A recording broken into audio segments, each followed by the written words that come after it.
मुझे लगता है कि सीएम साहब मेरे सवाल को समझ नहीं पाए। मेरा सवाल है कि सरकार ने ऐसा क्या प्रयास किया 11 सालों में कि हमने जो 27 लाख जो किसान कर्जे में हैं उनको कर्जे से उबारने के लिए ऐसे हमने क्या प्रयास किए? मुख्यमंत्री जी, मैंने अभी बजट 70 था, बजट के अंदर भी मैंने उसकी अनाउंसमेंट किया। मुख्यमंत्री जी, इन्होंने शायद सुना नहीं, उस दिन यहाँ नहीं होंगे। मैंने सुना है जी। मैं एक छोटी सी बात कहता हूं, किसान जो कर्जा लेता है उसको पता है कि तू सक्षम है कर्जा उतारने के लिए। जो इन्होंने क्वेश्चन किया इससे संबंधित नहीं है, परंतु ये दूसरी तरफ लेके मैं माननीय सदस्य को कहना चाहूंगा, 2014 से पहले मेरे हरियाणा का किसान कितनी पैदावार करता था, आज 2025 कितनी पैदावार करता है। माननीय अध्यक्ष जी, प्रधानमंत्री कृषि सिंचाई योजना के माध्यम से हमने एक एक खेत के ऊपर किसान को सब्सिडी दे करके स्प्रिंकल और ड्रिप इरिगेशन से पानी पहुंचाने का काम किया है। और सपनों की दुनिया में अब एक नई चमक लाएं, अपने घर की रौनक में 4 चांद लगाएं, थकी हुई दीवारों में नया जोश ले आएं। इंटेलेक्स पेंट्स के संग जिंदगी में कुछ अच्छी यादों को बनाएं। संपर्क करें 180021234494 पर। Question number 111। धन्यवाद स्पीकर सर। माननीय विधायक जी ने जानना चाहा है आपके माध्यम से, क्या वर्तमान में राज्य के किसानों पर कोई कृषि ऋण बकाया है?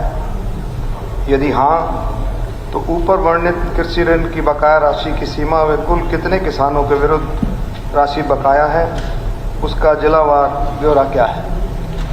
मेरा जवाब हाँ में है। और 31 दिसंबर 2024 तक 27,71,676 किसानों के विरुद्ध कृषि ऋण की बकाया राशि 60 करोड़ रुपए बकाया है। जिलावार को टेबल कर दिया है, आपको मिल गया होगा। और कुछ बात जानना चाहें?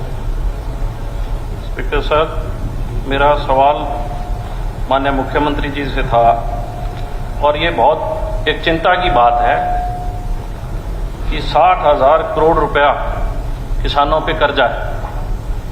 और ये ऐसा नहीं है कि आज हुआ है, ये चलता आ रहा है।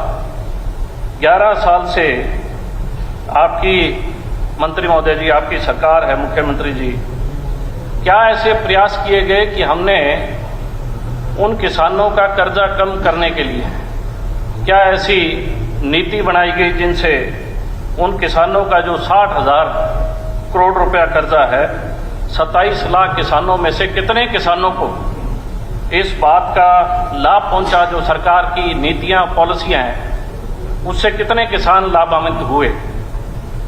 क्योंकि हम सब लोग खेती करते हैं, मुख्यमंत्री जी के भी जमीन नाम है, खेती करते हैं।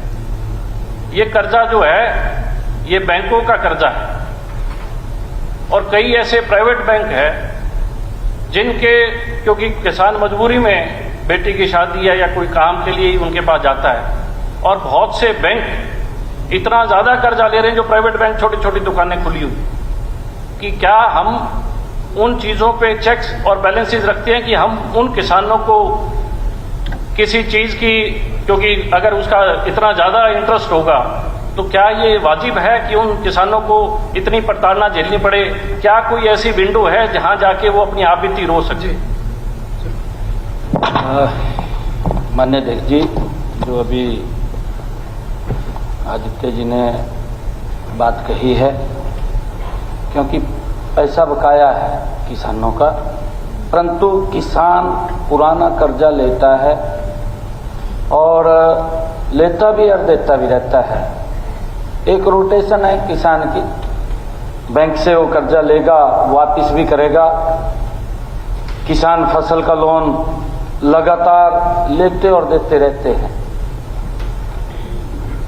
इसमें माननीय अध्यक्ष जी, जैसे ट्रैक्टर है, कल्टीवेटर है, जो हमारे किसान के इंस्ट्रूमेंट हैं, हार्वेस्टर है, लैंड लेवलिंग है, और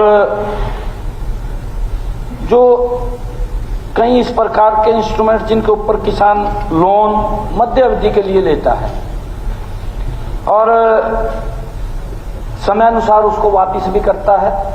ऐसा नहीं है कि वापस नहीं करता, किसान उसको वापस भी करता है।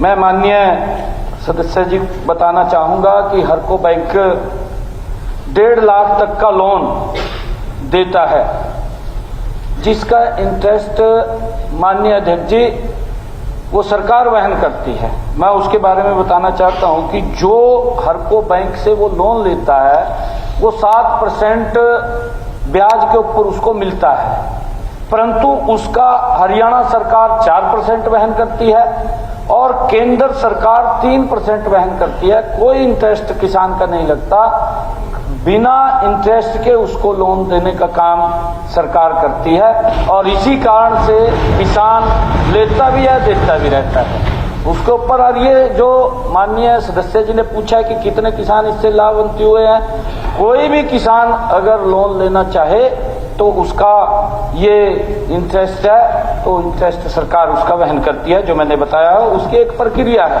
क्योंकि किसान के लिए एक कोऑपरेटिव बैंक से उसको वो लोन मिलता है। अध्यक्ष जी, मुझे लगता है कि सीएम साहब मेरे सवाल को समझ नहीं पाए।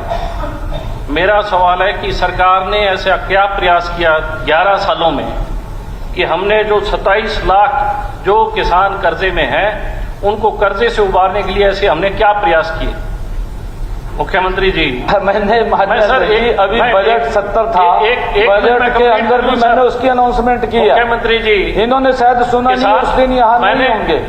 मैंने सुना है जी। मैं एक छोटी सी बात कहता हूं, किसान जो कर्जा लेता है उसको पता है कि तू सक्षम है कर्जा उतारने के लिए, लेकिन किसान मार कहां खाता है जब सरकार किसान को खेती लायक पानी नहीं देती। किसान अपनी जेब से उत्तम क्वालिटी का बीज लेके आता है, किसान अपनी जेब से महंगी पेस्टिसाइड कर सकता है, वो सक्षम है। लेकिन आपकी गलत नीतियों के कारण किसान के खेत में पानी नहीं पहुंच पाता, इसलिए किसान की फसल नहीं होती। आप एमएसपी की बात करते हो, कोई सप्लीमेंट्री है तो करिए। यही है, इतनी मैंने यही कहा। प्रश्नकाल में हमने ऐसे क्या बात आपने सर ऐसे क्या मेजर्स लिए हैं जिससे कर्जा कम? मुख्यमंत्री जी ने बताया क्या मेजर्स लिए हम? उसके अलावा कुछ और है? माननीय अध्यक्ष जी, वैसे तो जो इन्होंने क्वेश्चन किया इससे संबंधित नहीं है, परंतु ये दूसरी तरफ लेके मैं माननीय सदस्य को कहना चाहूंगा 2014 से पहले मेरे हरियाणा का किसान कितनी पैदावार करता था, आज 2025 कितनी पैदावार करता है। माननीय अध्यक्ष जी, प्रधानमंत्री कृषि सिंचाई योजना के माध्यम से हमने एक खेत के ऊपर किसान को सब्सिडी दे करके स्प्रिंकल और ड्रिप इरिगेशन से पानी पहुंचाने का काम किया है और अंतिम टेल तक माननीय अध्यक्ष जी, अंतिम टेल तक जो माननीय सदस्य ने बात कही है कि पानी नहीं पहुंच रहा, ये पहली बार है कि इन 10 वर्षों के अंदर अंतिम टेल तक पानी पहुंचा, उसकी व्यवस्था अगर की है जितना पानी है। क्योंकि माननीय अध्यक्ष जी, पानी एक हमारे पास लिमिटेशन में है, पानी कोई फैक्ट्री में भी नहीं बनता। हम बार बार इसके लिए हमने एक योजना भी बनाई है, मेरा पानी मेरी विरासत। हमने किसानों को इसके लिए भी प्रेरित किया है कि आप ज्यादा जो पानी लेने वाली फसल है उससे डाइवर्सन करिए। उसके लिए डाइवर्सन अगर करते हैं माननीय अध्यक्ष जी, उसके लिए भी 7,000 रुपए हम देते हैं कि अगर वो दूसरी फसल जीरी से अलग, धान से अलग फसल लेता है उसको भी 7,000 देते हैं। अभी मैंने बजट के अंदर 1,000 रुपए और बढ़ाने का घोषणा की है कि उसको 8,000 रुपए देंगे। माननीय अध्यक्ष जी, इतना हमारी सरकार ने पिछले 10 वर्षों में किसान हित में जो काम किए हैं, मेरे ख्याल से आज तक इतने काम नहीं हुए। बात तो कोई भी किसी प्रकार की कर ले, उसमें कोई दिक्कत नहीं। श्री सुनील